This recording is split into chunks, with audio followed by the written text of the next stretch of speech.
This week, coming up from the ashes. Unless you really want me to get into J.J. Abrams bashing, that's, anything because I can do that. viewers. Because I can do that for both Star Trek and Star Wars because J.J. Abrams did crap on both series. So I mean, it ties in. So.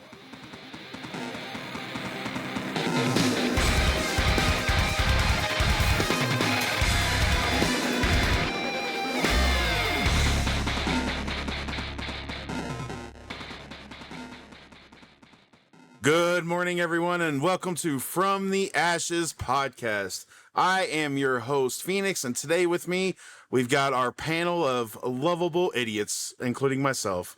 We have got my co-host, Arson. We have got Al, your pal, and Zhombi, and we have a returning favorite, a special guest to help us along our way for this special podcast, and that is Raven. Raven, how you doing, bud? I am good, and why are you lying to them about me being special? Well, you are Actually, lovable. how long has it even been tell since people that we're lovable? What kind of shit is that?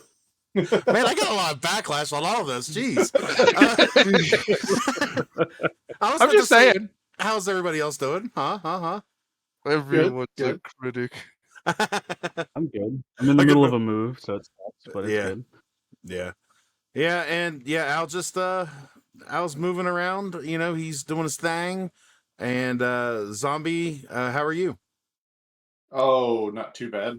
Nice. I could complain, but wouldn't do me any good. So true. I'm not a bartender, so I don't care. No, I'm kidding. I'm kidding. Although wow. you might make a good bartender. I probably would, except for mixing drinks. No. Listen to their problems, so that's you. That's all you. The problem is he would drink all of his profit. That's true. Yeah. I would, because I'd be tired of listening to people like you. You Even go off the. You could even go off the bit of just calling it confessional. Confessional, jeez. That's Lord, solid. I apologize. You got to wear the black suit and everything. Oh gosh! All right, guys. So today's podcast.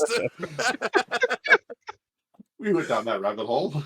So we're changing our topic to the confessional. No.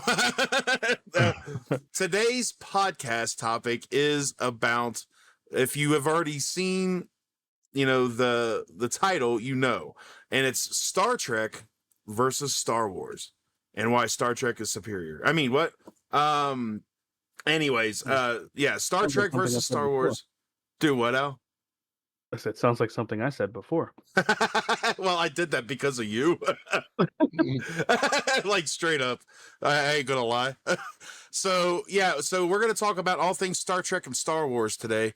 And we may have some other stuff like zombie burping. Well, we also have we may also have some zombie farts. We maybe, that tends to happen a lot. So what you're talking about. Well, that just happened. That totally just happened. But you go to confessional. Yeah, I bet you do. We open at 3. So all right, I'll be there. Jeez. Oh, goodness. All right. So let's start at the beginning, guys. The topic. Do what? But you couldn't even introduce the topic. I couldn't introduce the topic. So let's start at the beginning, guys. Let's start where, all of this started. And that's definitely Genesis. Star Trek. Genesis? That didn't happen right away. This isn't confessional? No, you're talking about in the beginning. Okay, to be fair, are we still doing this? All right, guys. Okay, look, you know how much of a smart aleck I am. I've got to go with that. Dude, I have a sermon. I will absolutely pull it out and start preaching. Oh, boy. So, would you rather talk about Star Trek versus Star Wars? Or a nice... Welcome to the Church of Phoenix. Oh, jeez. That sounds like a cult. You got it.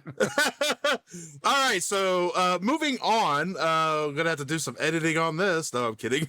But so Star Trek versus Star Wars. I want to talk to Arson first. And I know it's unfair to him because he's not much into either one of them, I don't think. However, that's what makes it funny. Hi, Arson. Hello.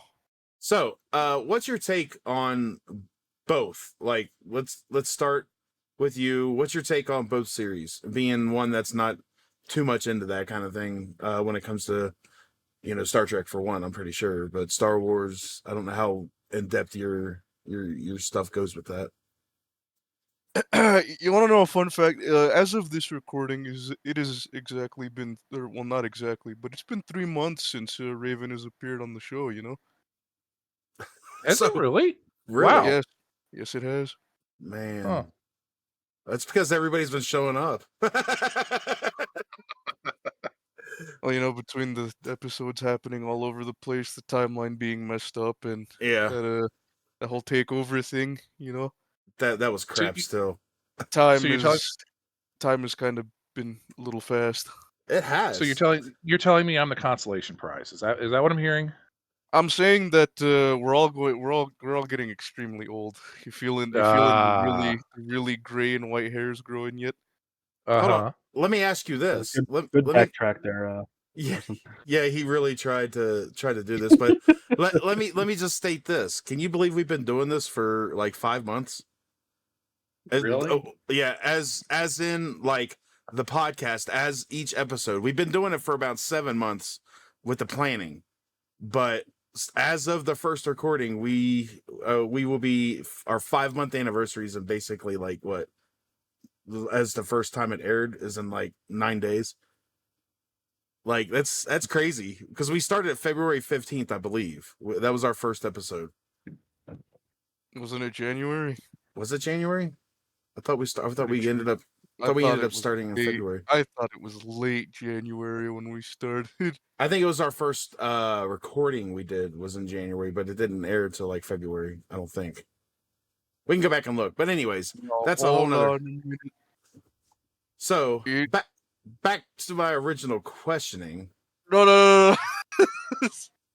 Okay, it was indeed February. It was February. Tried to get you off track.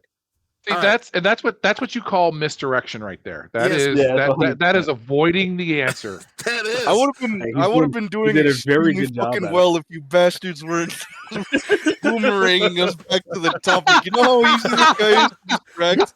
Wow. All right, fair point. I mean, you're not wrong. You're not wrong. I've known this man for 20 years. You're not wrong. Shambles. All right. So back to that topic. When it comes to Star Trek and Star Wars, talk to me. Tell me. I could tell you right now, I haven't really watched much of any Star Trek, but I very much prefer that over Star Wars. Oh, interesting. Like, you talking TV or movies or just in general? Pretty much just in general. I mean, at this point, like, I only like Star Wars for the beginning part. Whatever they're doing now, I can't vibe with it anymore, man. Arson's now it's just the memes. Yeah, now it's just the memes. Now it's just the memes. I don't know what you're talking about. There is no recent Star Wars. What are you talking about? They've actually been doing things? The last one happened in like 2009, right? We don't acknowledge those things, the new ones. Yeah. That was my point. Yeah, that's why I was. Yeah, I got you. I was catching what you were stone. All right, so moving on from Arson, because I don't want him to like spend 30 more minutes trying to gaslight me with a different topic. Yeah. Just shake your keys in front of his face, and he won't know what to do. He's all shiny, and then he gets distracted. It's true. I've done it. It's true. Oh, geez, Phoenix, nice tie. Is it new? Oh, thanks. I'm not wearing one. Why are you looking at my genitals? That's where I have my tie. That's weird. You wear your tie on your genitals. Yeah, there it was. That's a whole other story. God. All right, move it along. Ow! you're next, buddy. What's up? So, you've already told me that you prefer Star Wars over Star Trek. So what are Yeah, so I'm not really a huge Star Trek fan.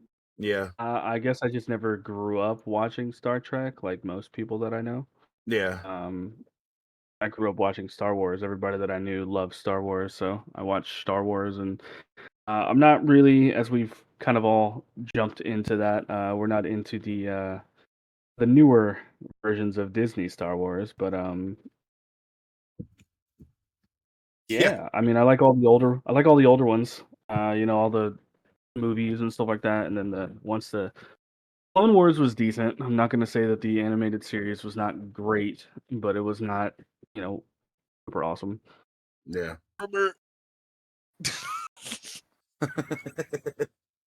So yeah, that I say all this to say I say all that to say this. I know Zombie and Raven's stance for the most part. So I was wanting to talk to Arson and Al because they both said that they don't have much to bring to this topic, and I really wanted to get their insight on it first. Oh, but And- I've already brought so much to the topic, man. You really did. Or you mean the off topic? What? No, that's still a part of the episode. That still counts. Sure, we'll go with that. All right. So I am going to fire off a question to Raven, and really quick, I want his answer. What is your favorite Star Trek movie, and why is it not Nemesis? Why is it not Nemesis? Is that what you asked? Yes. That's exactly what he asked. Because Nemesis was crap. The best Star Trek movie was Star Trek II: Wrath of Khan, hands down, out of all of them. All right, Zombie. But What Nemesis about you? was crap. Favorite Star Trek movie? Yes. I mean, I don't know. I mean, I don't really have a favorite. Really? I mean, I like all of them for different reasons. Okay. Okay, well, maybe not all of them. You love how they talk to whales in the fourth one? That is by far the one I've seen the most, and I don't know why. Yeah. Like, I honestly have no idea why I've seen that one the most. I think it was probably because we had it on VHS, and for some reason, it just got watched a bunch. I don't know. I think that one has also been, of all the movies that have been rebroadcast on TV, that was the one that was the most commonly rebroadcast. And because maybe that's because of the why. agenda. Yeah, Yeah. because of the agenda. I don't think you're wrong. Wrath of Khan was always one of my favorites, but man, there's just something about like Generations, man. Generations, like it brought the new cast to the series, but yet covered it with the old series still. You know, it brought them together, you know, in a way that was tasteful and good. It was a good bridging movie between the two Correct. casts to Plus, hand you it had off. Picard and Kirk on the screen together, like Right, which was cool. Okay, don't get me wrong, Right. but I think Generations could have been done a little bit better. It could have. It was good for what it was. It was good as a bridging movie. It just could have been done a little bit better, I think. Mm-hmm. Well, see, I liked Insurrection as well. I thought that was a really good one. But that follow-up to Insurrection is just trash, like we said. Nemesis was just... I went and seen Nemesis in theaters.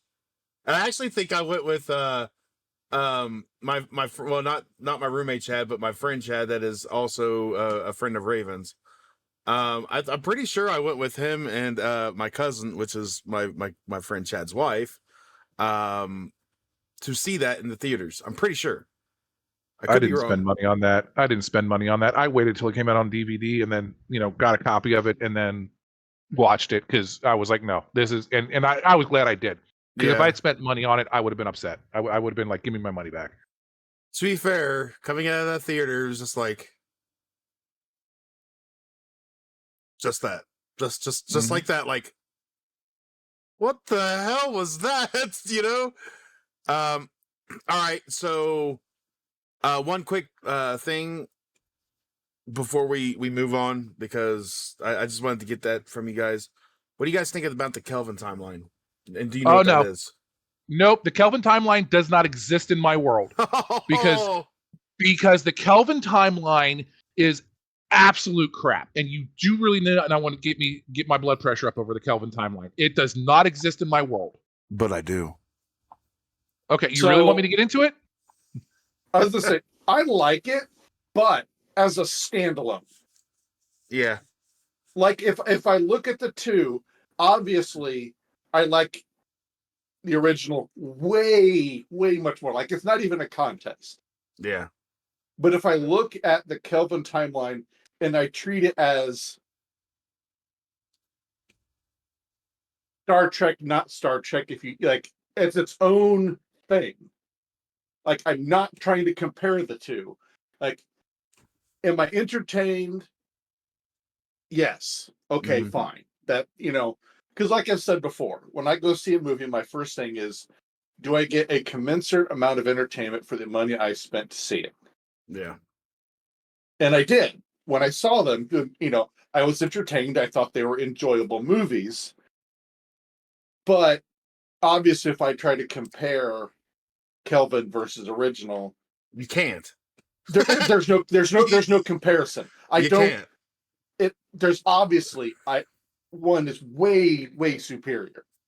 Oh, I agree. So, but Kelvin timeline is far superior. No. I'm gonna punch you in the throat. It is not. I had a feeling that was coming. I am gonna punch you in the throat. I swear. Now, I will say this though about the Kelvin timeline. Okay, even though it doesn't exist in my world, I will say though, if it wasn't for the Kelvin timeline, we would not have the Kelvin timeline movies are what set the stage for Strange New Worlds and Discovery. And what I mean by that is Discovery and Strange New Worlds are part of the original canon. They're considered to be part of the original canon. Correct. However, the technology, the special effects, the way that the shows were shot, the way that things were casted was all inspired by the Kelvin timeline. So we wouldn't have had Strange New Worlds and Discovery in the format that they were had it not been for those movies. Yeah. But unless you really want me to get into J.J. Abrams bashing, that's, anything, because I can do that. Because I can do that for both Star Trek and Star Wars because J.J. Abrams did crap on both series. So I mean, it ties in. So now let me just say this about so for those who don't know what the Kelvin timeline is, Arson, I will tell you, Kelvin timeline is based on the movies, the remake movies that they had in theaters. What was it, 2009-ish? And from that, from the sequel that spawned from it and all that stuff. But I will say this: I loved the cast. I loved Chris Pine. I loved Carl Urban. Carl Urban as McCoy couldn't have been a better choice. Anton Yelchin was amazing. I love him. Rest his soul.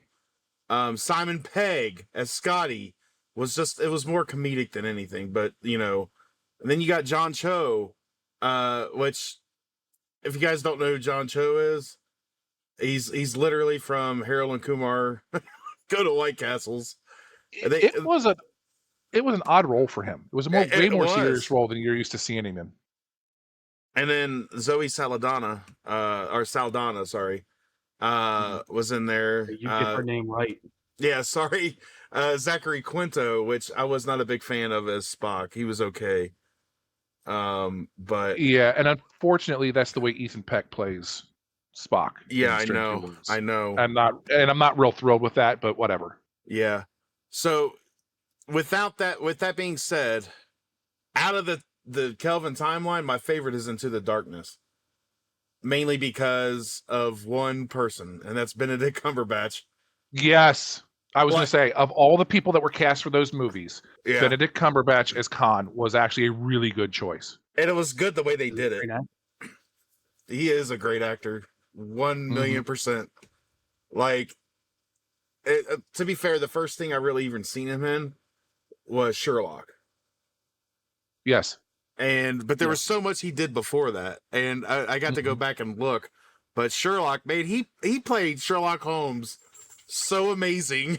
Like, yes, my gosh, that man is perfect in he's every very talented way when it comes to being an actor. Like, he is very talented. I mean, and not to sidetrack this, you know, and turn this into a Benedict Cumberbatch fanboy podcast. Yeah.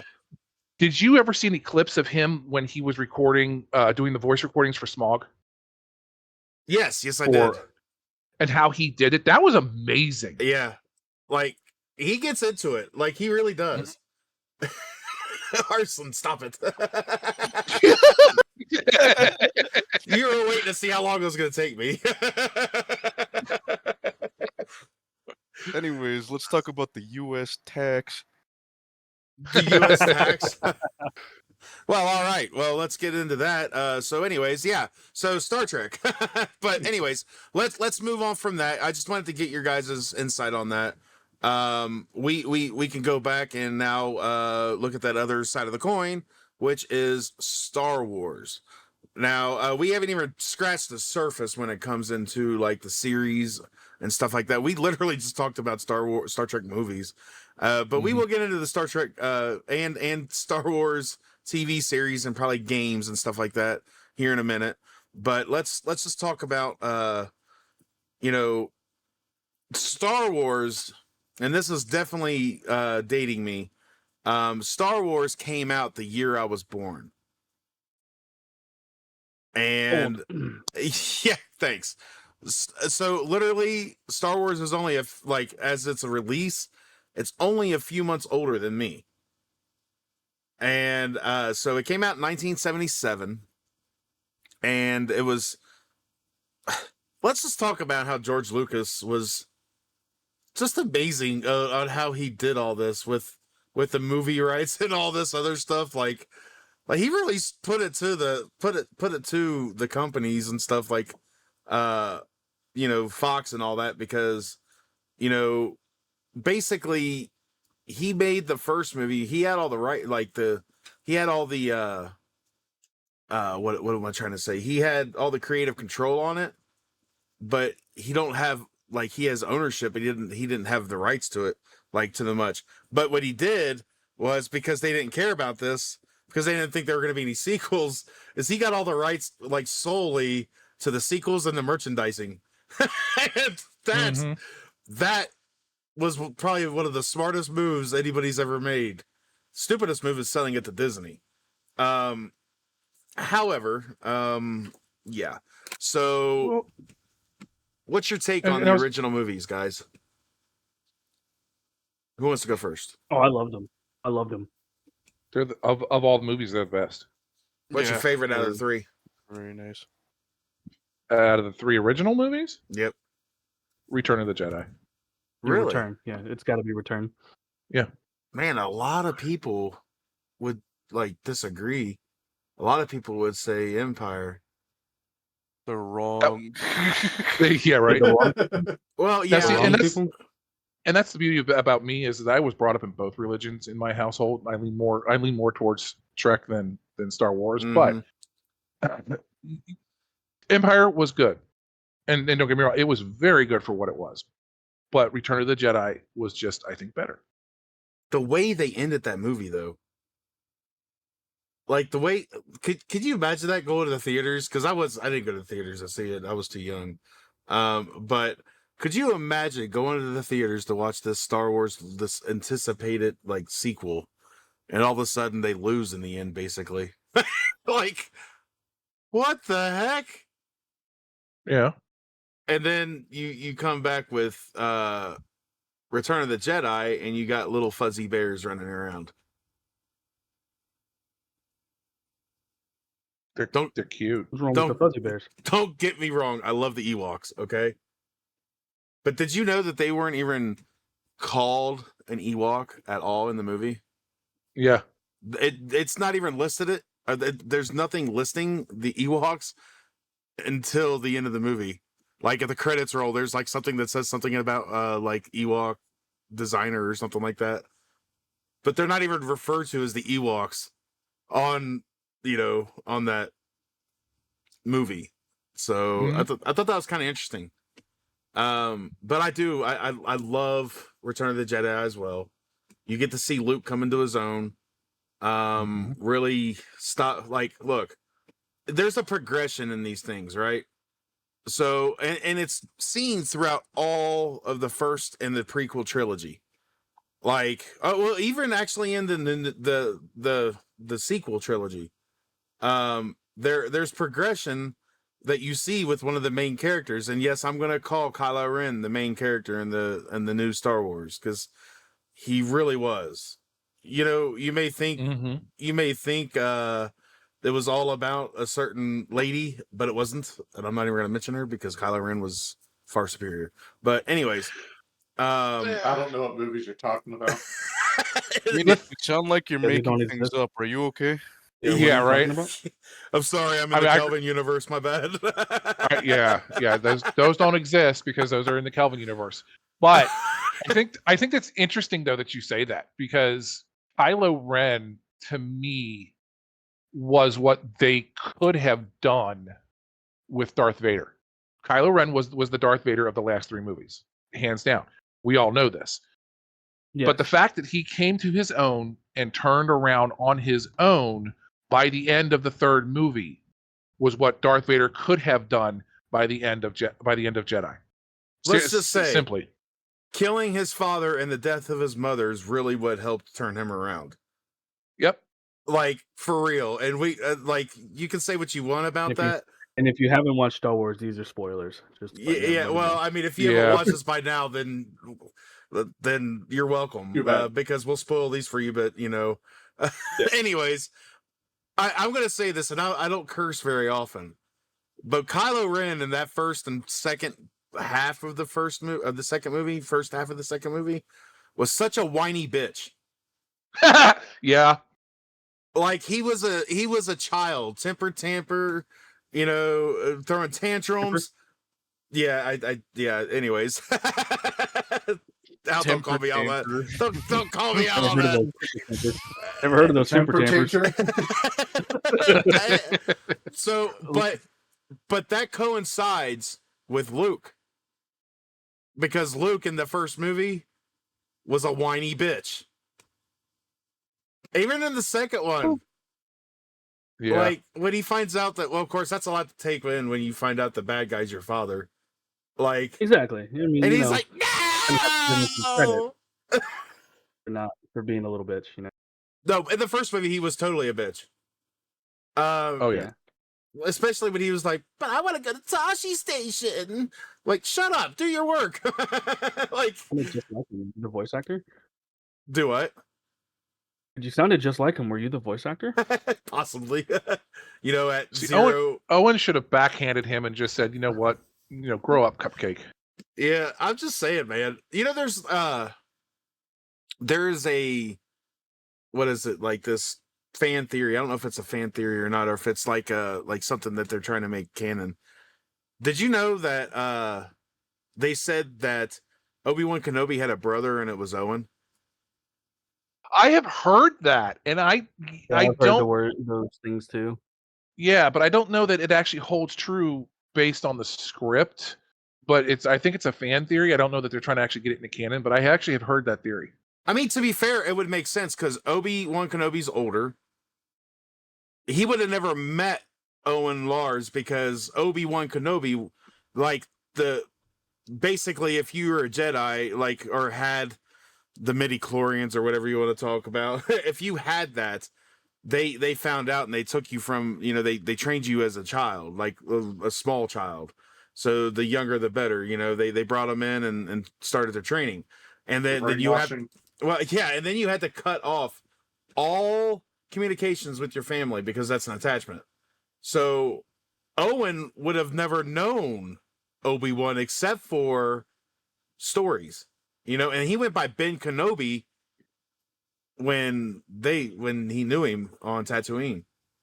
I thought that was pretty interesting. You know, that's a pretty interesting theory. I don't know if it's I theory mean, or if it's canon. It's like, especially if you consider the fact that, like, look, it's like if you're brought up and you reach a certain point, it's like, look, you had a brother, but he was taken away by the Jedi Order, and you reach old age, and someone's like, oh, you have the same name as that my supposed brother. If they even said, oh, his name was Ben, you hit a certain point, and you're not even going to think of it. Right. So when you get to that age, you're right. Even if he was told, like, hey, you had a brother, and here's a picture of what he looked like. If that's all you're ever told, you may never even put two and two together. Well, they say that's why he was drawn to Tatooine. Because of his brother. Yeah, and that's part of the theory. But my counterpoint to that theory is you've already said it. You were taken away as a young child, very, very young child, and isolated in the Jedi Temple on Coruscant. You lost all ties to your family. Correct. You never went back and saw them. You wouldn't even know who your family really was, other than maybe your parents. And because of that isolation, would Obi-Wan Kenobi really know that he has a brother? I don't think he would. Exactly. Both ways. Right. Owen would know he had a brother because, you're talking about, my older brother. But Ben Kenobi, Obi-Wan wouldn't know that he had a brother because there's no ever going back to talking to your family. That also depends on the age gap, though. Like, if he was taken before his brother was born, yes. But if he was just like an infant when Obi left, then that could hold some merit. However, let's just say this: Obi-Wan Kenobi was a model Jedi, and so he believed in what they preached. Basically, like, he didn't have attachments. That I know, that I've seen. I mean, granted, I've not seen like all of like the other stuff. I've seen, the Obi-Wan Kenobi series, which I thought was pretty excellent. I think that's like one of the only ones I can say in the new era that I liked. But I've not seen like all the Clone Wars and all that stuff, so I don't know how far that goes. I just know, as far as I know, based on canon, as far as I know, the only two attachments that Obi-Wan ever had were his two apprentices. Correct. So, but even when, like, in the third movie, like, I seen something on this just recently. In the third movie, at the moment when, Anakin killed the younglings, and then they were on, they did their battle and on Mustafar. Yeah, on Mustafar, and Obi-Wan had the high ground, and basically, I knew it. Yeah, I knew somebody was going to say it. We're going to the meme now. I knew somebody was going to say it. If it hadn't been mentioned in like the next 5 minutes, I was going to somehow work in. I have the higher ground, but that's his true power, high ground.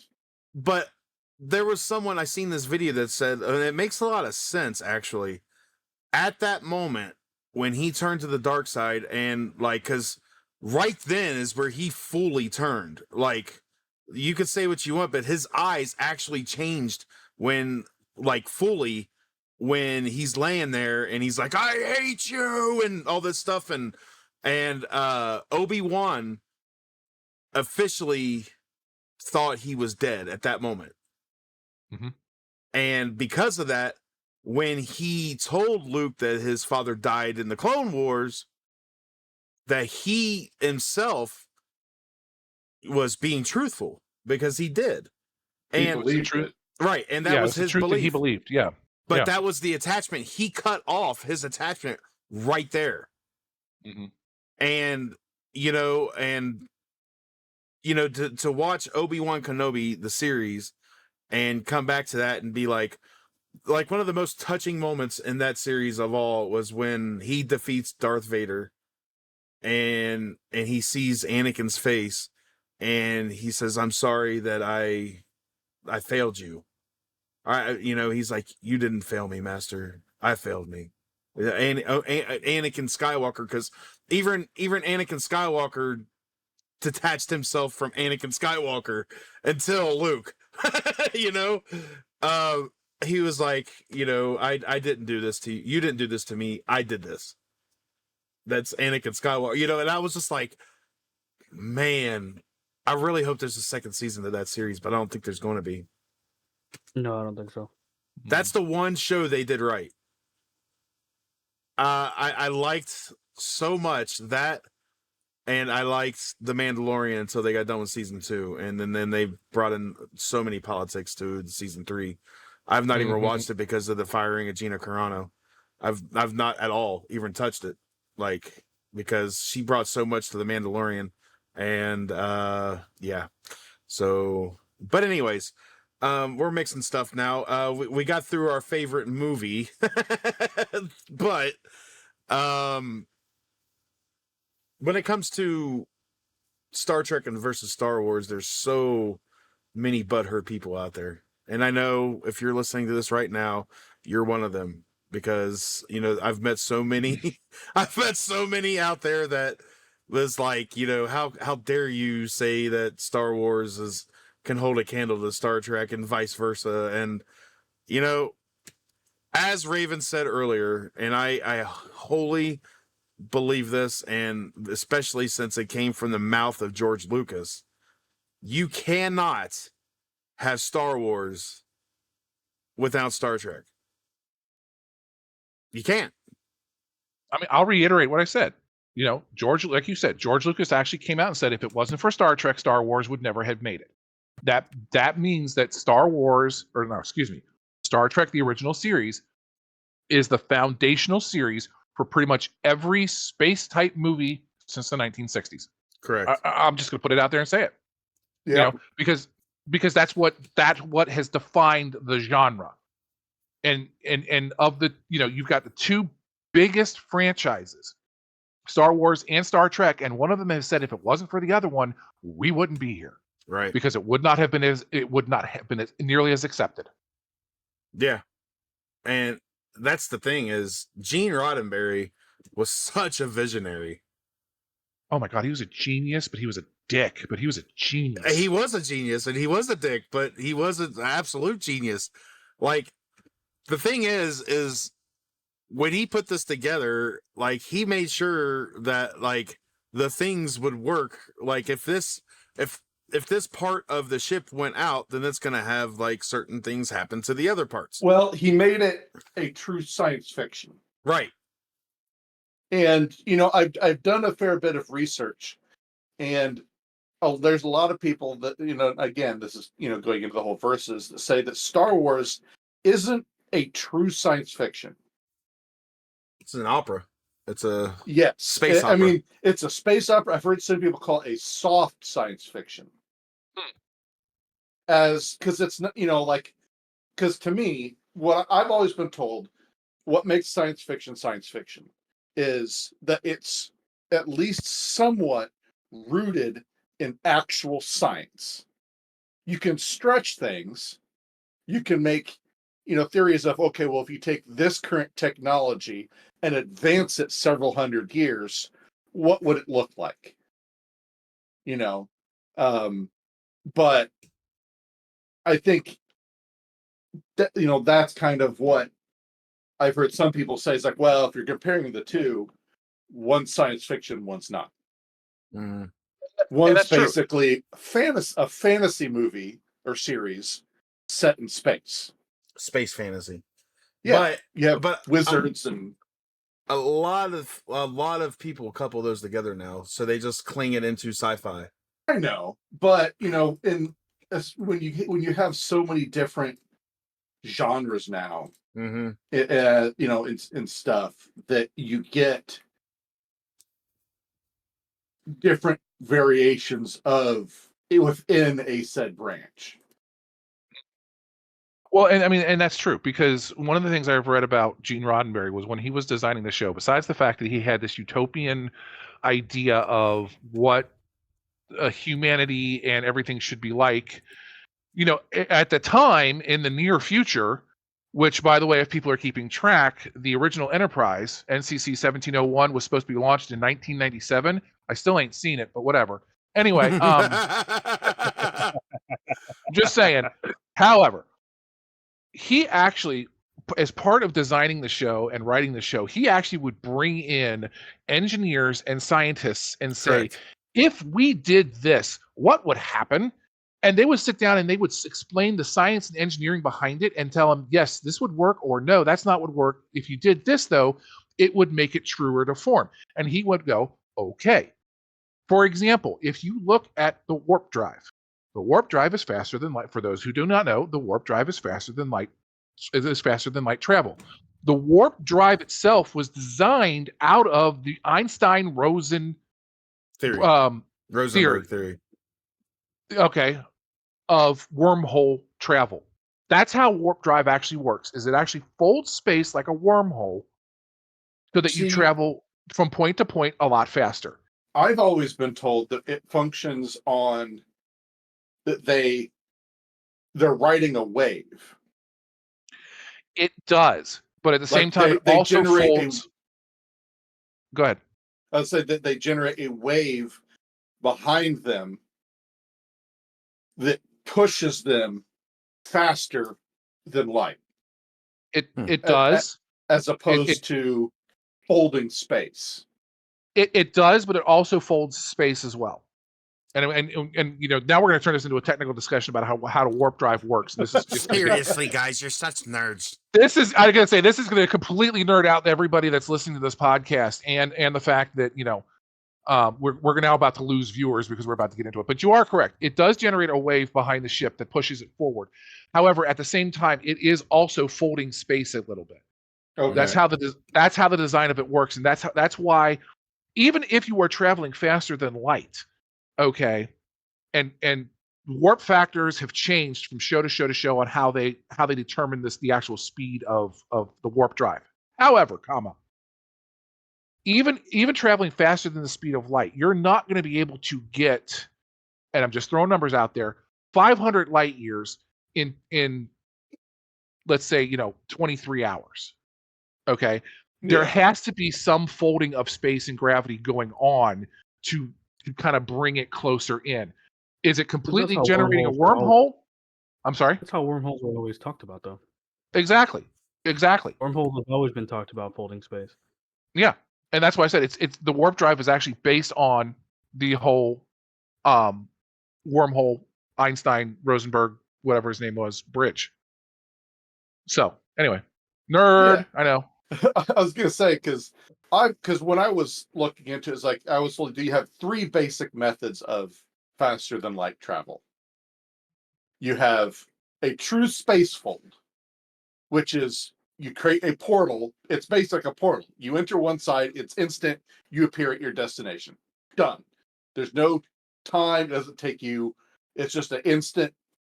You're from one point into the other, regardless of how far. Essentially a Stargate. Yeah, I mean, yeah, yes. It's a whole other series. Yes, but that's based with then you have a like the warp, but you're just riding a wave, and then you have, and I can't remember, and this is the part that I can't get confused, is that the warp drive and the hyperdrive from Star Wars are functionally different. Yes, they are. And the only thing I recall is, one, you have to chart around stars and other gravitational objects. With like one takes like I can't remember the which one is which. Like you don't have to chart around stars because you're kind of outside of space. You're in like subspace or something. I don't know. So, I'm going to sound like a complete geek here. So yes, you are correct. They work completely different. I know. Yes, they work completely differently. The way the hyperdrive works in Star Wars is it's actually an extra dimensional drive. It moves you into hyperspace, which is completely outside of our space-time realm. and therefore that's why you have to do massive calculations with the astromech computers, because you're moving into a separate kind of space that is parallel to ours, but you still can encounter the same kind of obstacles, and you have to handle that. Warp drive actually does drop you out of normal space as well, but it drops you into what's called subspace. So it's not actually a completely separate dimension like how hyperdrive works. So you have to be able to, because subspace is slightly different. Yeah, nerd alert. I know, I get it. Subspace, you have different kinds of objects, and you also have like no objects at all. So warp is typically just a straight line, where hyperdrive you actually have to move around with stuff. I mean, and if you want to go with a complete another one, Warhammer 40K, their method of faster than light is they travel through hell. That's cool. I did that with my marriage, so I'm not doing that again. Oh, damn! Wow, that's where we went with that. And you emerged on the other side, right, relatively sane. let's get back on topic here, and which we've never fallen off topic. You guys are comparing Star Trek and Star Wars when it comes to their warp drives. So, it's so funny. Just to hear all that stuff, I'm just Arson. he just put a picture of Beaker from the Muppets in the Discord. It's hilarious. So anyways, when it comes to like your favorite, I kind of want to go into this, and then I'm gonna go straight into like some gaming aspects. What is your favorite series when it comes to Star Trek? I'm sorry. I'm just gonna say this real quick. Y'all are making fun of me about being a nerd and a geek, but you're gonna bring me in on sci-fi. You're gonna bring me in on a sci-fi conversation and not expect me to completely geek out on this Hold crap, on. Really? You know I'm as much as a nerd as you. I'm just saying. Okay. I'll call you a nerd every day because I know my own kind. I am a geek. I'm right there along with you. Yeah. I am a geek. I am not a nerd. There's a difference between the two. You know what? We'll talk about that later, but you're still a nerd geek. So, all right. Wait, I'm sorry. What was the original question? The original question was, what is your favorite? And I already know this answer. I'm pretty sure for both of Raven and Zhombi. But what is your favorite Star Trek series? And why is it not Discovery? Oh, don't start. Oh yeah, let's. Discovery? I don't know what you're talking about. I've never heard of a series called Discovery. I need to discover this. I watched Discovery. Because it was Star Trek. It wasn't terrible, but it wasn't good. I'll just put it that way. I watched a couple seasons and went, I'm done. It had a couple good moments, I'll say. It had a few good moments, but it wasn't great. Yeah. Zhombi, I'll let you go first with your favorite series. So if I had to pick, I honestly really liked DS9. I thought you were going to say Enterprise. No, I'm kidding. I enjoyed Enterprise a little bit. I enjoyed it. I liked it fully. I think where they went wrong was the whole Expanse. And this is to me like with Discovery too. Like to me, growing up as a kid, I grew up watching Star Trek before Star Wars. Mm-hmm. So Star Trek has always been episodic. You didn't need to watch the previous episode to understand the next one. Because rarely did you have like a two-parter. And you knew it was a two-parter when you watched it. It's like last time on, you're like, oh, last episode was a two-parter. But it seems like the ones now, like Discovery and when Enterprise, they got into that whole Expanse. You had to watch the one before it, otherwise you were completely lost. See, I think I like that about that though. I love being able to follow a story. Well, I don't have a problem if they want to like make it a story that it continues, but you need to make each episode self-contained. I mean, I get Like- that to a certain extent, Like but I'm speaking from like I've actually, when I write chapters, I try to make each chapter that if you flipped open the book and you read chapter 3 and you didn't read chapter 1 and 2. Now, yes, you may not understand why they're there. Like if, I watched Enterprise and, watched episode 4 of The Expanse. I may not know why they're there, but I need to at least be able to understand in that episode what's going on. Why they're there, whatever. If I missed an episode, okay, fine. But I think when you drag that out, especially when that's a new thing for a Star Trek show. I mean, the whole season is an episode, basically. Well, yes, but that's more what I was getting at is Yeah. The Expanse was like their first attempt at making something like that wasn't episodic. But the thing is what I'm saying with this is, I do like, okay, so I this is completely off topic. I love He-Man and the Masters of the Universe. Okay? But when you watched He-Man and the Masters of the Universe, you knew there was not going to be a follow-up episode to that episode. It's like that you could watch it in any order you want and it wouldn't matter. But when they came out in the early 2000s with He-Man and the Masters of the Universe, it was more of like an anime feel. They had a story behind it. And I loved that they did that because you wanted to see what was happening next. You got more involved in with it. And I think that's why they're doing that now is they want the people to, get involved with the show to where they want to be there for the next episode and they want to, and I like that because that's the way I've always been. I love seeing a story because I've always thought, even watching Star Trek back in the day, like, I love the whole fact of the episodic stuff. But when you have a continuation of the story, like every episode, and, granted, it's different now because the seasons are smaller. Mm-hmm. Well, there's actually a different reason why it's different now.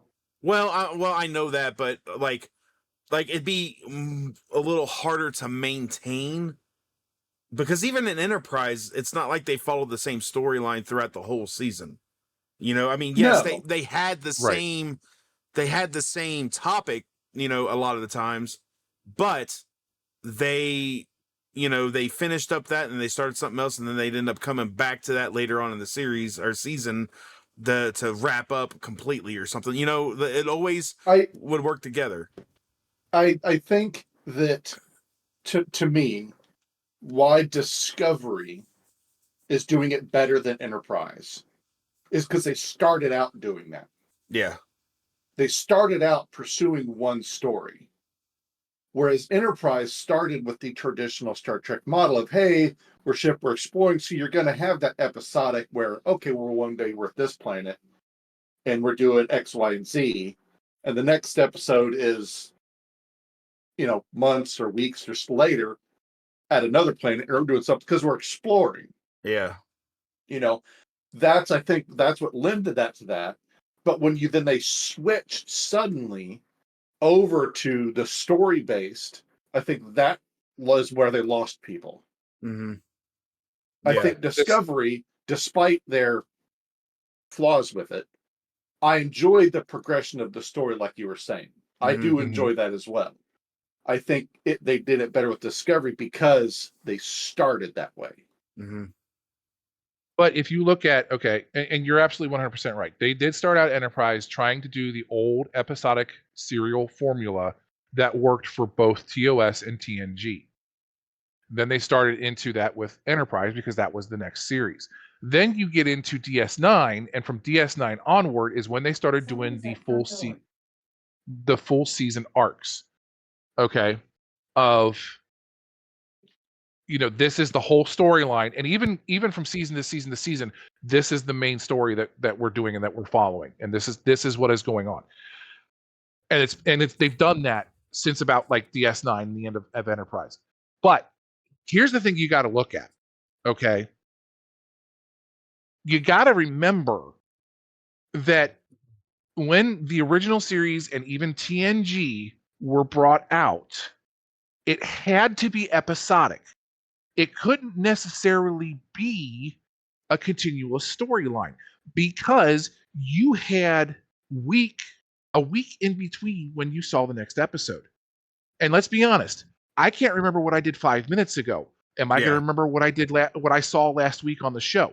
So they couldn't really make it a continuing drama because of how they had to break it up. Once you started getting into the era of DS9, okay, syndications, things like that, you would be getting these marathons. You could start running that storyline, and that's why you would always get the recaps of, last time on DS9, and they would recap what happened on the episode because they're bringing you up to speed so that you knew what was going on for this episode. That was back then, and that was what, the late 90s, early 2000s.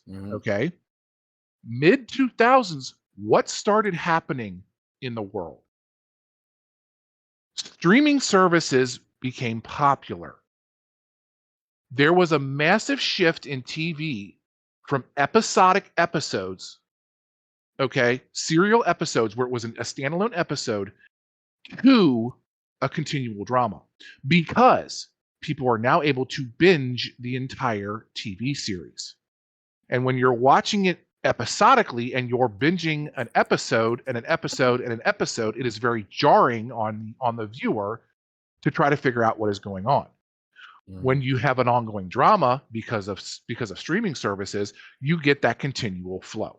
And that is why today we have, even whether it's Star Wars or Star Trek, the newer TV shows have that continuing storyline because people are streaming them. Yeah. And it makes sense, but in the same sense, when you go back to, DS9 and Voyager and TNG and all that stuff, those three were like the pinnacle to me of Star Trek. And yes, they may have not been episodic, but like DS9 had some of the best storylines I've ever seen in the show. And then when Worf joined, my gosh, you got so complex with Worf, like you get to get more into Worf's background. Not that you didn't already know it, but like in this, you get to see him fall in love, and you get it's really neat to see his progression as a character. And he's the longest character that's been from one series to another. Like he's been in more episodes than any other character. You know what I mean? But yeah, I loved to get back to what the original question was. Yeah, ladies and gentlemen, look around you and pick out your favorite weed, because here we are back in them. So Zhombi chose DS9 as his favorite. And then I had to mention Enterprise, and then it just spun down into this. What? Said it spiraled, yep. Big time, big time. But like, it was a good conversation. But on that note, Raven, I'm pretty sure Raven made it pretty clear already, but let's go ahead and make it canon. What is your favorite? What is your favorite Star Trek series, and why is it DS9? It is actually not DS9. It's Voyager, actually. I'm going to catch flack for this because I don't understand why, but my favorite series was Voyager. I liked Voyager. It was good. It broke the formula. As you were saying before, Zombie, literally every episode of Voyager of Star Trek up to that point, other than DS9, was fly to a planet, go down to planet, interact with people on the planet, cause some trouble, shoot a few people, fix the trouble, shoot a few people, kill a few of our crew members, go back to the ship, and drive off into the sunset. That was literally the formula that was used for every episode. Yeah. Voyager itself broke that mold. Yes, it took place on a ship. Yes, they did visit planets. But the entire premise of that show was we got to get home. Yep. Yeah. We got to get home. And what are we going? And it moved from that let's explore formula into the what is it like on a ship when you're isolated, and how is the crew developing? Mhm. And if you're isolated like that, because if you look at every Star Trek series up to that point, everybody had access to call Starfleet Command on the phone whenever they wanted. Mm-hmm. You have access Voyager, to a supply network. a supply network, exactly. Okay, Voyager had to do it on its own. It was completely isolated, completely cut off. So the philosophical part of Voyager is what absolutely fascinates me, because now because I'm isolated, do I stick to my principles? Do I hold true to what my ethics say? Do I hold true to what my training is? And that was a constant theme throughout Voyager. Yeah. And Chakotay would push Janeway. You know, we really can't do it this way. Starfleet ideals aren't going to work. We can't do it this way. This ideals aren't going to work. We need to bend the rules a little bit. Other members of the crew did that, and Janeway stood fast to her beliefs that Starfleet's regulations and ideals were what would get the crew through. Yeah. I mean, There I was always just kind of like that discourse between, well, do I hold to my ideals or do I compromise them? And, you always have that line of, well, if I compromise my ideals, then I'm not really the same person. mm-hmm. I really like that, kind of what that was getting at, like you're saying. Mm-hmm. I mean, to me, Voyager was basically a giant social experiment. It really truly was. And I think they did amazing with that show. Now, I know there was a lot of people go, oh my God, Voyager was crap. Why did they ever put that on the air? Because those people don't really actually look at what's deep down within that series, at least in my opinion. They expect it to be the formula of fly ship to planet, beam down to planet, cause some trouble, beam back up to planet, drive off into the sunset. That's what they expected out of Voyager, and it didn't happen. Well, and the thing is with Voyager is like, I think they did the whole like getting home thing to make, because let's be honest, and at the time they had DS9 going, but you couldn't really use the Borg too much in that, and they wanted to be able to use the Borg more, and I think that's why they made, I'm not saying that's why they made Voyager, but that's why the Borg was like their main opponent going throughout the whole 7 seasons of Voyager, is because they were in their territory. They got pushed over there, and it's really cool to see that show because of all the differences. Like Janeway was the first woman captain, like amazing. Oh yeah.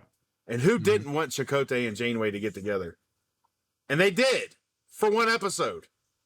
2. Oh, 2. Well, I was talking about the one where they got stranded on the planet and all that stuff. But yeah. But let me just say that I'm not even gonna beat around the bush or anything and be like, oh, okay, guess which my favorite is. My favorite as well is Voyager. It always has been. I have loved. Look, when I didn't have access to UPN, and yes, it was on UPN. When I didn't have access to UPN, my friend Chad would tape them for me on a VCR. Oh, what? What's that? You're showing your age again. Showing your age again. But and so I would have these VCR recordings of Voyager to watch, and I would go to his house and watch them there with him, and and all this other stuff, and it was just like it was a really good run oil machine, until I was able to have UPN on my own.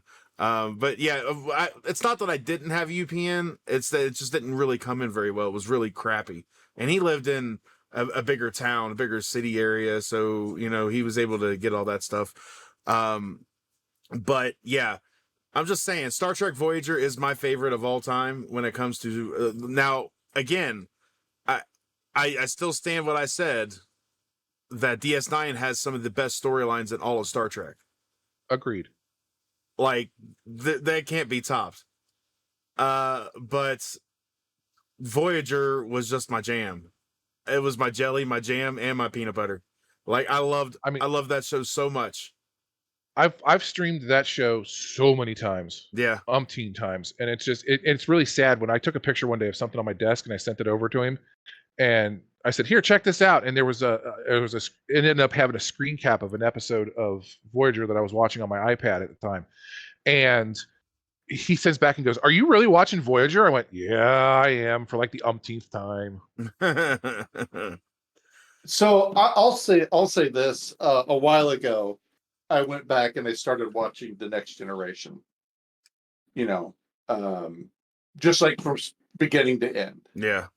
And I was amazed because I watched it as a kid.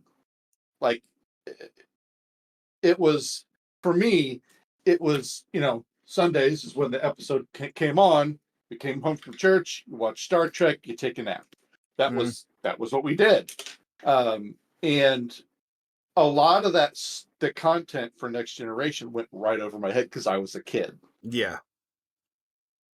Oh my Lord, the amount of humor and comedy that was in the Next Generation that I didn't get just blew me away. I'm like, is this a comedy or is this science fiction? What the hell?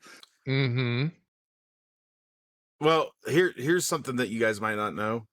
You know Ethan Phillips, right? Yeah, he played Neelix. Yes.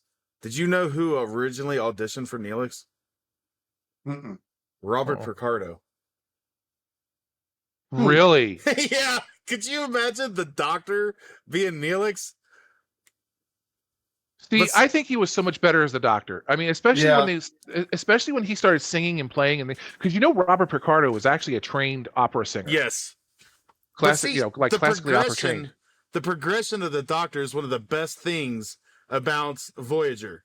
When they gave him a name, it was just like when he got his name, it was just like, of course, he'll always be the Doctor, but when he got his name, it was just like, you see this progression with this hologram, and it's just like, wow, when he was able to leave the ship for the first time, when he was able to, and stuff like that, it was just like, it's just amazing to see that character. And Robert Picardo is amazing. I love him. Yes. He did such a good job on that show. That cast had look, Ethan Phillips, I remember him originally from a show called Benson. Yep. And that's where, when I first saw Voyager and I heard his voice, I was like, that's that dude from Benson. And he was like a clerk or something. I can't remember what he was on Benson, but Benson followed, it was actually a character that was on Soap. He was the what is it? The butler or whatever. He was the caretaker of the house or whatever. I can't remember for some, and he moved and became the basically caretaker for a mayor in a mansion. And so he was there, but his progression in that story became so great. I love Benson. It's a really good show, but it's hard to even find, let alone watch. But Ethan Phillips was on that. And good. And that's just like with Brent Spiner. I can sit there and be like, Brent Spiner, the first time I remember seeing him was on Night Court. Night Court, yes. Yeah. And like you see all these, and you see Brent Spiner going from this hillbilly to an android, and then it's just like, wow. It's so funny.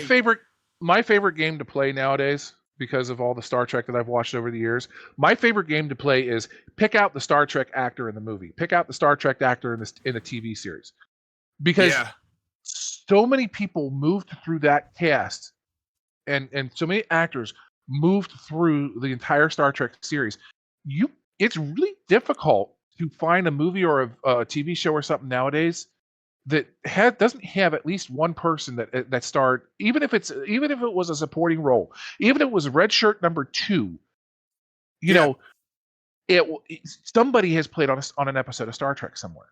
I still think that they made the red shirts the command just to not have them killed off in every episode of TNG.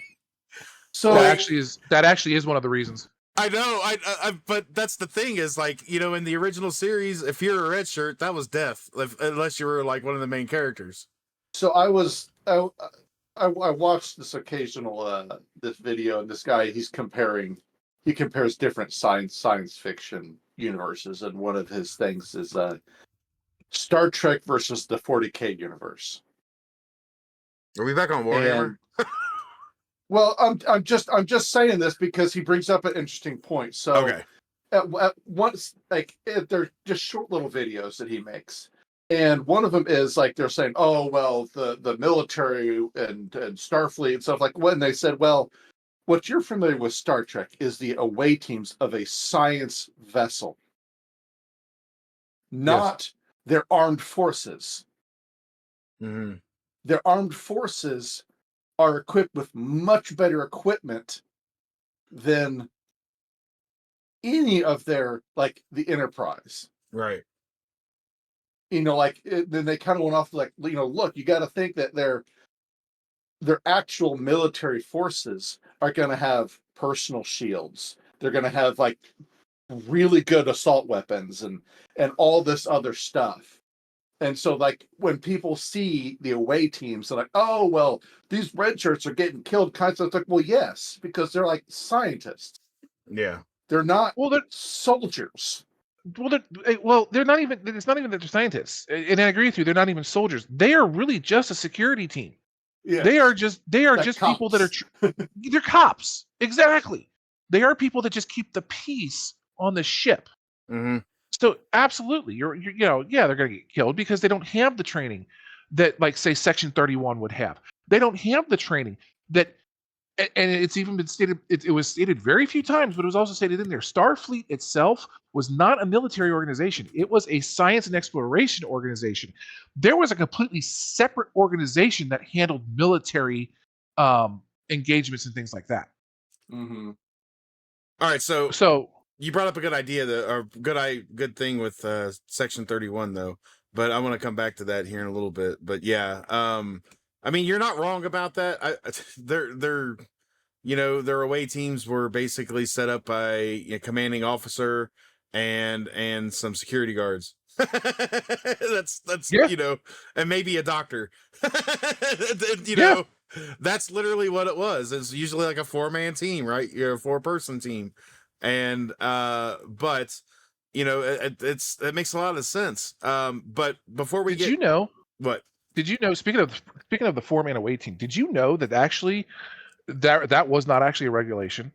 Really? The only reason the 4-man away team actually happened because if you look at the original series, you had 5, 6, 7 people sometimes being down to a planet on the away team. The 4-man away team formula was actually just come up with on a lark for TNG. But if you actually want to delve into canon and totally geek out about that, there is actually no regulation that says it has to be 4 people. Yeah. It can be any number of people. It's just that was the easiest way to send, and the easiest and fastest way to send people to the planet for TV production. That is why it went to a 4-man away team. Well, all I'm saying though is if there was more than 4 people on a team, you knew someone was going to perish. For the most part, at least one. If there was 5, that 5th one was gone. If there was 6, you're losing at least one of those 2. And it's a 50% chance it's you. Yeah. And if you're in a red shirt, you're screwed, especially in the original series. Right. But that's pretty neat. But I want to ask now. I want to flip the question because I know they've seen them, but I don't know how in depth. Do you, by any chance, Al or Arson, our freaking gift kings over here, do you, by any chance, have like a favorite series of Star Trek that you've watched more than any or anything like that? Like I'm just asking. I only watched one movie. Just one movie? Which movie? I can't even remember. I was a kid. So it's probably the J.J. Abrams one. I've watched one of the movies with Zachary Quinto, but that's about it. I don't know. You uncultured swines. I Anyways, Right. Yeah, I'm fine with that. I was the opening act. I did my job. I tried to, but you know, you can't squeeze yourself in when debates like this are happening. All you can do is, that's. I'm So trying what you're saying, to. Arson?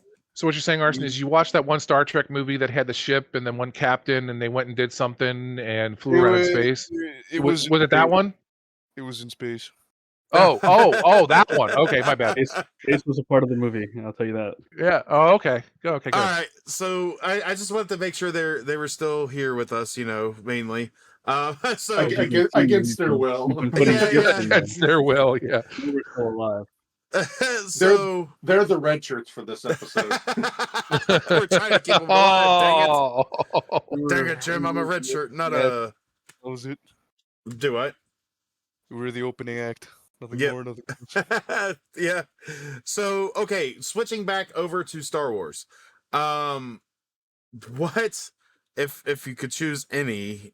I'm trying to do media versus media. TV. What is your favorite Star Wars TV show? And it does not have to be non-animated. Mandalorian. Okay. What about you there, Zombie? I'd have to say the same thing. The Mandalorian. The Mandalorian, and I also enjoyed the Book of Boba Fett. Basically, Star Wars, when they kind of remove the whole plot element of the Jedi. As Yeah. much as I like it, I really think that's kind of when it shines. You get here's the universe without the overpoweredness of the Jedi. Mm-hmm. The oversight or the control. Yeah. Yeah. Well, I'd have to say mine is the Acolyte. I'm just kidding. I've never seen it. Oh. I don't want to see it. Ooh. but I would have to say mine is probably out of those series, there's only a couple that I've seen. I've seen the first 2 seasons of The Mandalorian. I've not seen the Book of Boba Fett. I've not seen Ahsoka. And apparently they've got some show coming out called The Skeleton Crew. Which makes me think of like the Star Trek cartoon. What's it called? Lower Decks. Lower Decks. Yeah, that's it. Which in itself, not switching it back to Star Trek, but which in itself, that was a great freaking series. I love that. Yeah, it was good. I liked it. It was pretty interesting. But I would have to say my favorite, because I've not seen most of them, and I was so anticipating this series to come out, was Obi-Wan Kenobi. I think that if I was to have to choose one of the live action ones, it would be that. However, I know a lot of people would say probably Clone Wars, but Rebels is my favorite. Star Wars Rebels was just phenomenal. I will agree. That is a good series. Mm-hmm. And to think that some of these characters are coming back, which makes me think I should have watched Ahsoka faster. But like they have characters from Rebels in Ahsoka, and like they got all this other stuff. But Star Wars Rebels is my top choice for TV, no matter what. I don't care. But Obi-Wan Kenobi, if you just speaking live action, would be at the top. But it's Rebels is above everything. So I thought that was so tastefully done. I thought it was great what they did with the story arcs in there, and then you still got to see like the finished product of my favorite Star Wars villain, which will always be Darth Maul. But you got to see that final showdown between him and Obi-Wan Kenobi. You got to see Ahsoka see that Darth Vader was Anakin. You got to see all this stuff happen in Rebels, which was really cool to watch. And I'm just saying, like, that would be my favorite show, Star Wars wise. They did it really well. Dave Filoni was a part of that, and which makes sense because he did the Clone Wars. Ahsoka's his baby. So,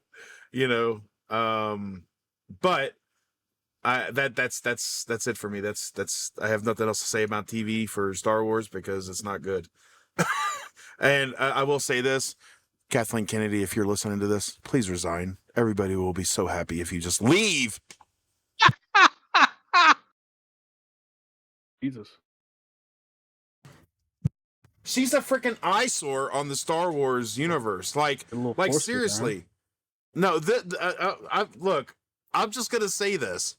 Like George Lucas, like when she was with George Lucas, like she's been a mainstay in Star Wars or anything George Lucas. You can say Indiana Jones. Like she's been part of Lucas's company for that long, and she's got. I'm not gonna turn this into political, but I don't believe in anything that she tries to teach, and she is literally ruining Star Wars. And they need to, like, I thought they actually fired her a while back, and that the Acolyte was the one that was the last thing she was going to be doing. But apparently that's changed because the Acolyte is exactly what they said it was going to be. And I will not, I refuse to watch that series. I will not watch it. So, on that note, Wow. let's take a break. No, I'm kidding. But I want to switch from that because like there's not really much to talk about the Star Wars television universe because outside of the animation from prior to 10 years ago, I can care less. I know the Bad Batch is not bad. But I haven't watched it all. I only watched the first season of it. But let's move over into video games. And it doesn't have, I'm not gonna like this is what I'm gonna do because this is more like Star Trek versus Star Wars. Out of both, you can only have one. There can be only one. Highlander. Oh, great. Now we're going into Highlander now. Great. Okay. There can be only one. What is your favorite video game that is Star Wars, Star Trek related? Only one. You can only choose one.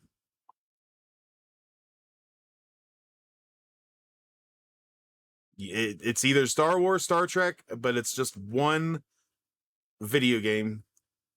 What is that? One for each franchise, or just Negative. One total? Just one total. Star Trek Online. Yeah, Star Trek Online. Yeah. Interesting. What, Al? I'm sorry. I said Battlefront. Oh, that was a good one. But yeah, I'm with Zombie. STO. And that's only because that's all I've really played. Yeah. Yeah. Well, mine's a little different. Yeah, you know how I am with Star Trek. You guys know this. They've got so many games, so many amazing games. They've got Star Trek Elite Forces, which I'm not was gonna lie to you, I had no idea Star Trek had games. Star Trek. Well, see, a lot of their games were like turn-based games before. Like that's the way they did it. Like it was more like, I don't know, Command and Conquer in space or stuff like that. But then you come out with like the storyline ones that they started doing, and then they have like Hidden Evil, which was a Star Trek game that had the original cast in it. And you played this game throughout the whole time, and it was really good. Then you got like Star Trek Voyager, Elite Forces, Star Trek The Next Generation, The Final Unity, which and then you got the Elite Forces 2. Like those games are amazing. I love them. One, Voyager's Elite Forces obviously takes place on Voyager, and it has most of the original cast on it. Elite Forces 2 takes place on the Enterprise E, I believe. And it has a lot of the same voices as well. Then you got ones like Elite, what is it? Elite. I was trying to Away Team, Bridge Crew. You got all this stuff. the newest one that just came out, like, well, it was about a year ago, or maybe. It was earlier this year, I think. It's called Star Trek Resurgence. I love that game. I haven't finished it yet, but it's more like it plays more like a Telltale game. Oh, you were telling me about that one. Yeah, and it's really fun. It's a great game to play, and I haven't finished it because I'm waiting on Sarah to be a part of it with me because I don't want to finish it without her. But I recommend that game highly. That being said, let's go back to the other coin. There is no other game for me, and I consider 2 games to be of one. And if you guys know me, then you know what I'm about to say. There's a Star Wars game that came out. I've literally bought an Xbox for this. An original Xbox. And it's Star Wars Knights of the Old Republic 1 and 2. Yeah. It's a good game. To me, that is the best game out of both worlds that I have put more time into than any other Star Wars, Star Trek game. And in all honesty, that may even include my The Old Republic online game time. I don't count. I guess you have to count The Old Republic with Knights of the Old Republic 1 and 2 because it is based through that. But those 2 games on their own were enough for me. And to know that they are currently remaking the first Knights of the Old Republic, I am so giddy about it. Like, so excited. I can't wait. I know I have to, but I cannot wait until they release it because I love, let's see, what is it? Force Unleashed 1 and 2. I thought those were great games.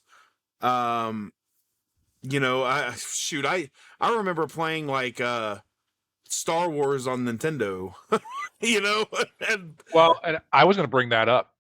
You want to dig back into the archives of your mind? yeah.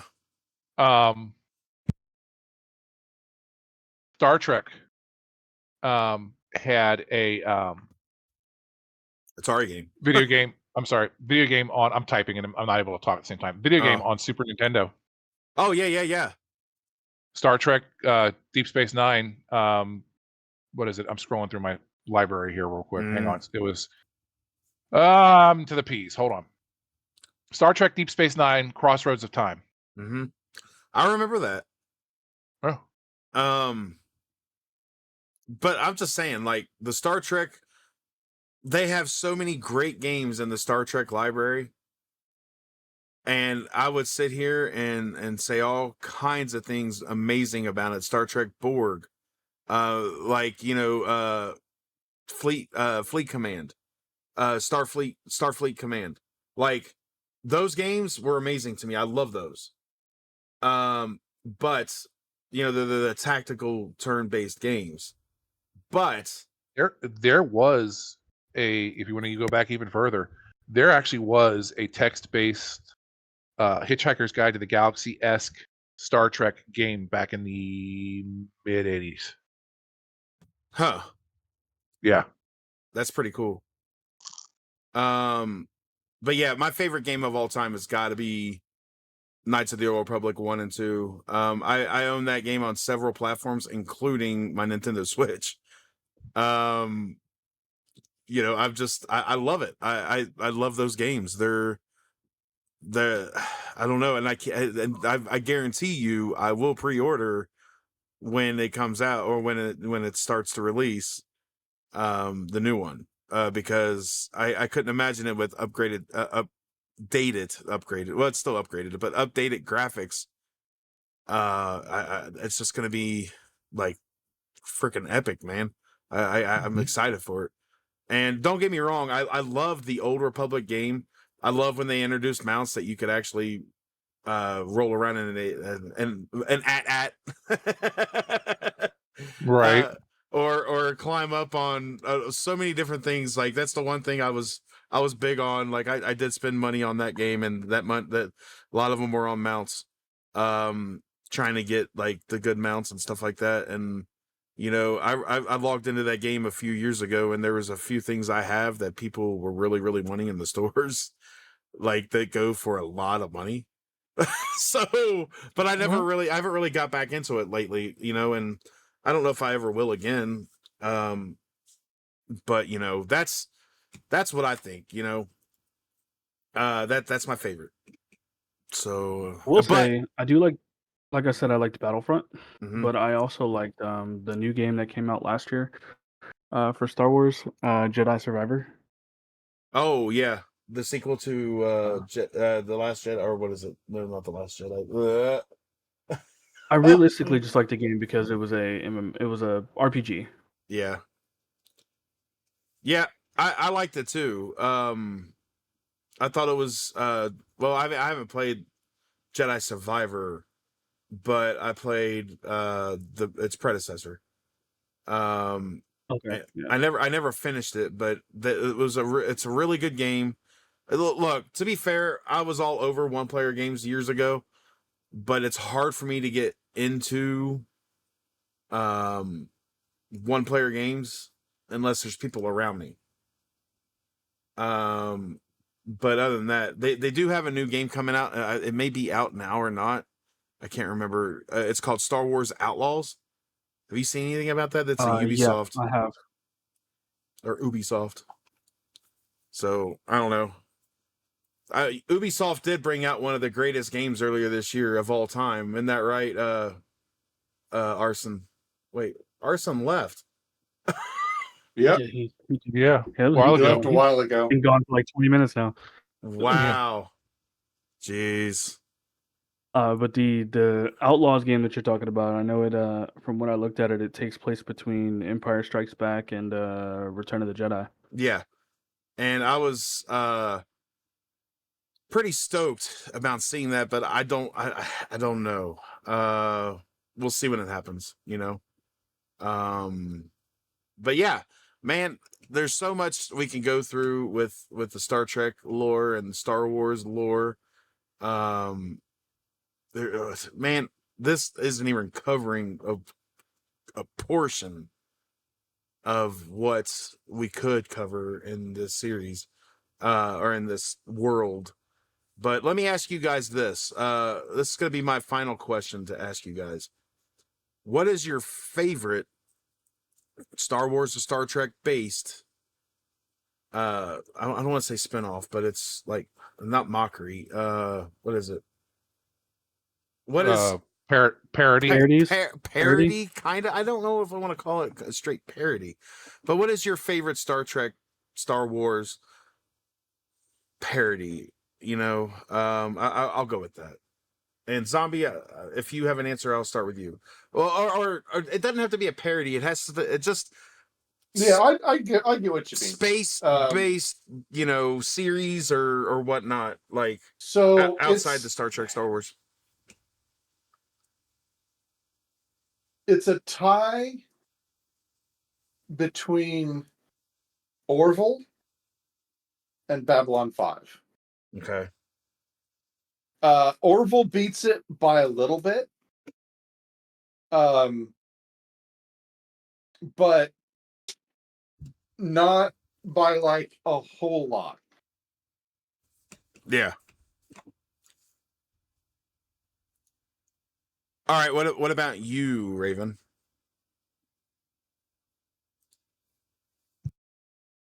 I mean, kind of like Zombie, you know, it's definitely the Orville, and I'd have to go with Firefly as a second one because they're really, really close to each other, even though Firefly kind of stands on its own as something completely different. But if we're going to talk about, you know, sci-fi space-based, you know, series I have to put Firefly way up there at the top. But the Orville, if we're looking at parodies, you know, or spin-offs or whatever, because like Lower Decks would be considered it's a Star Trek series, but it would be considered a parody. Well, it would be considered a spin-off parody. Yeah. If we're gonna look at parodies, I would have to say Orville. So I would too, as a parody. But like just as a space base, I have a couple different ones. And yes, what you said is one of them, because I love, look, I love Nathan Fillion. Oh He's God, yes. such a great actor. And you know, when it comes to how they did that show and then Serenity following it, you know, it was a good wrap up to the series, but there could have been so much more to it if it wasn't canceled. But to, you know, that's how it goes, unfortunately. Firefly was a great show, but if I'm talking space based or alien world based or whatnot, I would say outside of Star Wars, Star Trek has to be the Stargate universe for me. Oh yeah, that's high on my list too. Those were fantastic. Yeah, like Atlantis. Like, look, y'all may think Aquaman's like amazing to you, okay? But you Who in don't. the world thinks that? Hold on. You know who I'm talking about? Not the movie itself. I'm talking about the actor who plays Aquaman. Come on. Jason Momoa. There you go. He, like, y'all may have this big crush on Jason Momoa or Aquaman and all this other stuff, but let me tell you something. Brother. Sorry. Excuse me. Wrong wow. podcast. Hey, Hogan, relax. Wrong podcast. The whole thing of Jason Momoa, for me, started with Stargate Atlantis. Ronan. He was Ronan, and he was like one of the biggest badasses of that show. And I loved his character. And when I saw him start to pop back up later on, I'm sitting there thinking, like, you know, these shows like Stargate Atlantis, Stargate, you know, Stargate SG-1, all shows like sci-fi shows, not very many of those actors become mainstream. And it's true. Like if they become mainstream, it's something because of the character they played. Like anything when it comes to Star Trek, most of the characters that made it past their character is because of that character. You know, that's like Patrick Stewart. You know, he was able to reinvent himself, but again, with another character that is Professor Charles Xavier. That's right. Yeah. So, you know, but literally when people think of him, do you think Professor X first, or do you think Jean-Luc Picard first? I think Shakespeare first, but that's just me. Well, you would, again, nerd. Geek, Patrick nerd. Stewart. Nerd. Yeah, but I mean, I'm just saying, like, in media wise, like, most people know Patrick Stewart from Star Trek, and the newer generations know him from X-Men. You know, so like that's where you get that. But outside of that, you don't see a lot of people like Jonathan Frakes. He's more behind the scenes now.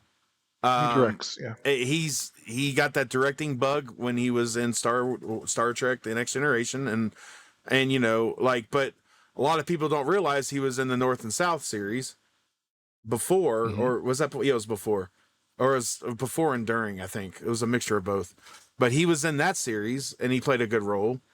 But you know, most of the time he is either all about Star Trek directing for multiple episodes, or you know, he's not really on the camera that much anymore.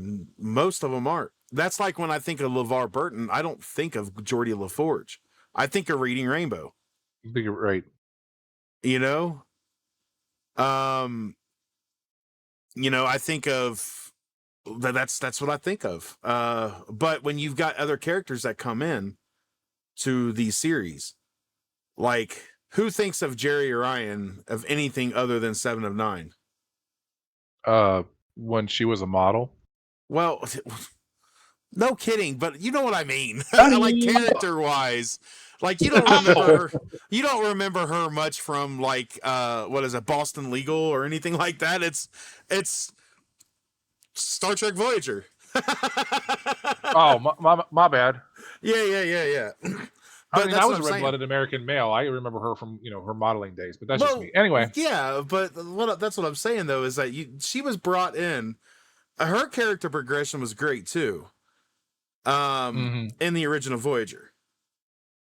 So I'm not going to get into anything else, but I loved that they brought her in and she became a romance for Chakotay. And, you know, I just thought that they were going to live happily ever after eventually, but apparently... Well, they did. Well, yeah, but, you know. Anyways, we're not going to get into that.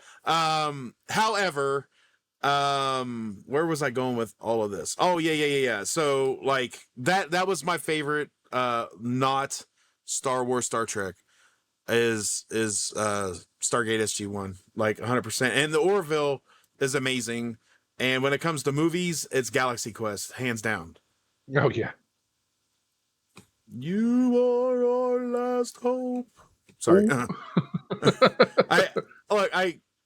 I quote that movie more than I should probably. Never give up, never surrender. Surrender.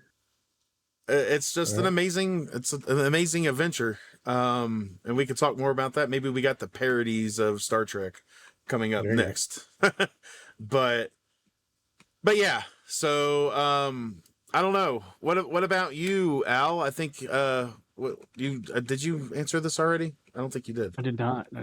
Yeah, I didn't think so. You know, I am a funny person and I like funny movies. I'm Yes. comical. Yes. I'm gonna have to go with Spaceballs. Oh, man. How did we not even say that? Right. You know, I have to possibly change my answer now because Galaxy Quest was amazing. But see, clearly Galaxy Quest is a basically homage to Star Trek, and Spaceballs is the same for Star Wars. Yeah. So if I was to separate those, yes, that's my favorite Star Wars parody. The other one's my favorite Star Trek parody. There we go. I've settled that. We weren't allowed to do that. Remember? Exactly. No, but that was with the video game. That was with the video game. Yeah. But so Spaceballs would be. Yeah. Spaceballs was. I mean, what can you say? It's Mel Brooks. You know, exactly. Right. Like, that man was a genius too. I also heard that there's possibly a sequel to that coming up. Like, I heard that too.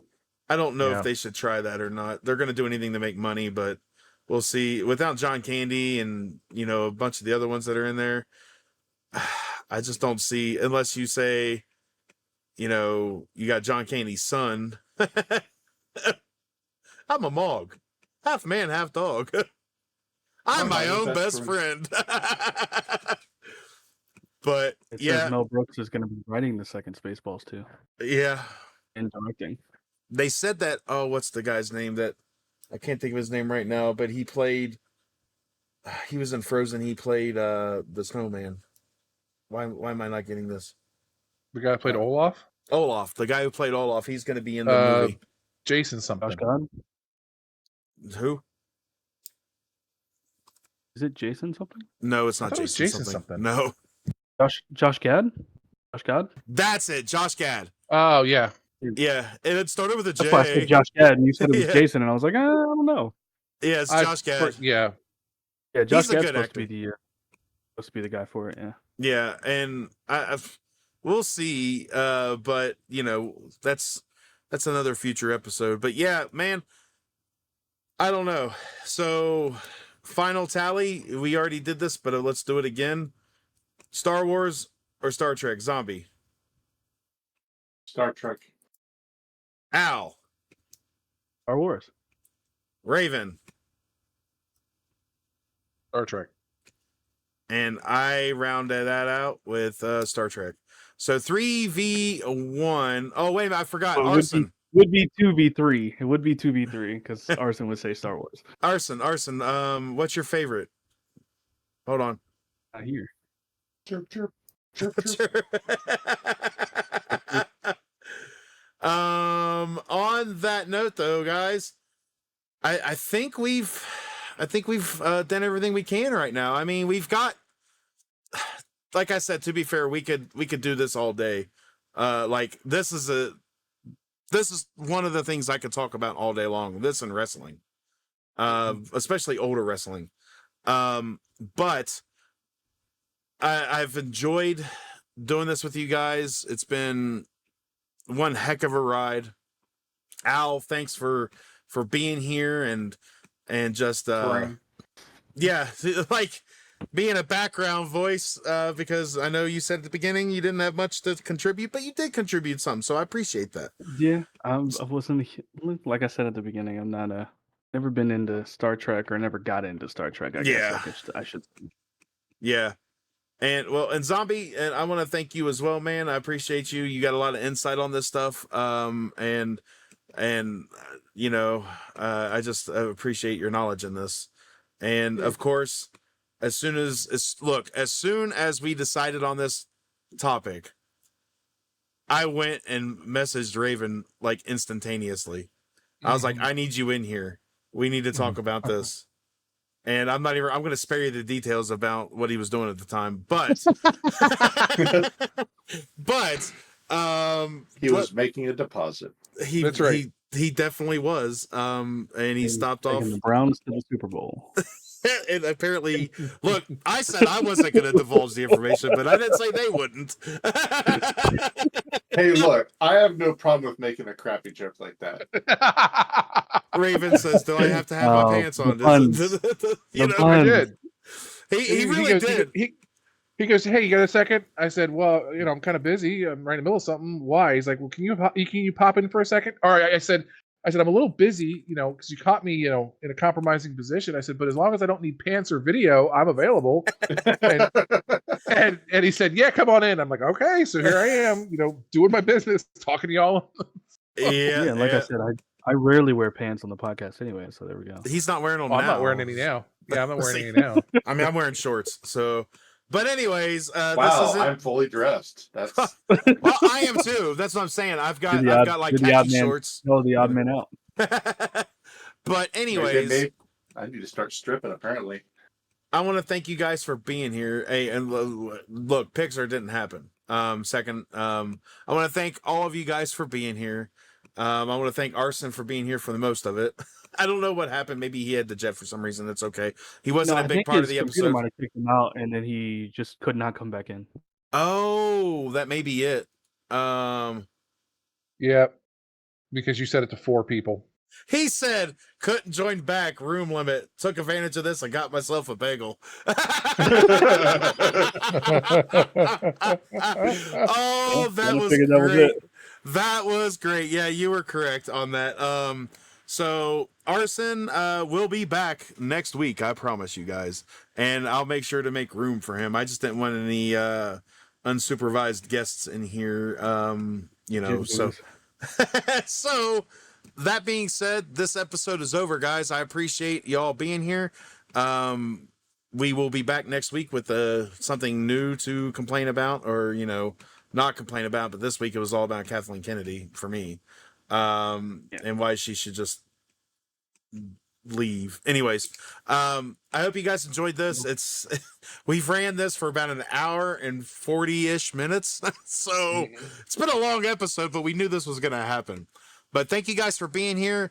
If you guys want to know more about the podcast, in the description, there is a link for a Linktree, and it has all things From the Ashes in there.